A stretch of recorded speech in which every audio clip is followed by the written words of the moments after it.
Halo semuanya, perkenalkan nama saya Jonathan Jeremy Manulang dari kelas 10-2. Sekarang saya akan menceritakan tentang tugas agama saya, yaitu menceritakan skripsi saya yang berjudul Pertobatan Paulus. Nah, jadi sebelum masuk ke cerita, sekarang saya akan menjelaskan siapa sih itu Rasul Paulus. Nah, jadi Rasul Paulus itu, atau yang sebelumnya dikenal sebagai Saulus, adalah sebuah tokoh krusial dalam perjanjian baru. Nah, Saulus ini lahir di Tarsus, yaitu di Asia Kecil, sekitar 5 hingga 10 Masehi. Saulus ini juga berasal dari keluarga Yahudi, yaitu suku Benyamin. Ia memiliki kewarganegaraan Romawi dan memiliki pekerjaan, yaitu sebagai pembuat tenda. Nah, jadi perjalanan hidup dari Rasul Paulus ini merupakan kisah perubahan yang sangat luar biasa dalam sejarah kekristenan. Yang awalnya bernama Saulus, yang lahir di Tarsus ini, dikenal juga sebagai orang Farisi yang sangat taat serta berpendidikan tinggi. Namun, dia juga terkenal sangat keras terhadap orang Kristen. Ia bahkan rela untuk menganiaya jemaat Kristen dan menyetujui pembunuhan Stefanus yang tertulis di Kisah Para Rasul 7 ayat 58 hingga 60. Nah, juga dalam Kisah Para Rasul 8 ayat 3 juga dijelaskan bahwa Saulus ini berusaha untuk membinasakan jemaat dengan menyeret laki-laki dan perempuan ke dalam penjara.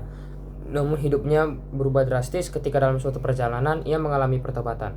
Nah, jadi kisah Rasul Paulus yang ceritakan hari ini didasari oleh Kisah Para Rasul 9 ayat 1 sampai 19. Kisah pertobatan Rasul Paulus adalah salah satu peristiwa paling penting dalam perjanjian baru.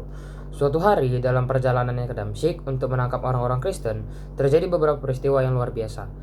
Tiba-tiba cahaya terang datang dari langit menyinari Saulus, dan Saulus pun jatuh ke tanah. Ia mendengar suara yang berkata, "Saulus, Saulus, mengapa engkau menganiaya aku?" Itu adalah suara Yesus Kristus. Setelah kejadian itu, Saulus pun menjadi buta selama 3 hari. Dan selama 3 hari itu pula ia tidak makan dan tidak minum. Tertulis di Kisah Para Rasul 9 ayat 1 sampai 9. Nah, di Damsyik, Tuhan mengutus seorang murid bernama Ananias untuk menolong Saulus. Yang awalnya Ananias ini juga takut kepada rumor-rumor yang beredar tentang Saulus, ia tetap taat kepada Tuhan dan mendoakan Saulus.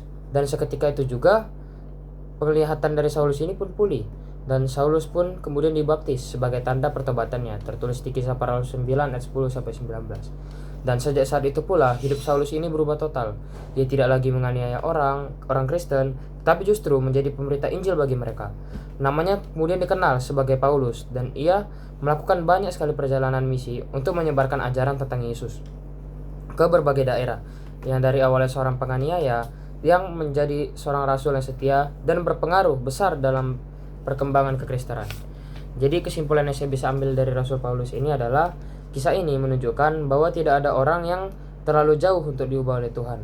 Pertobatan Paulus menjadi bukti bahwa kasih dan karunia Tuhan sanggup mengubah hidup seseorang secara total. Sekian dari video saya, terima kasih.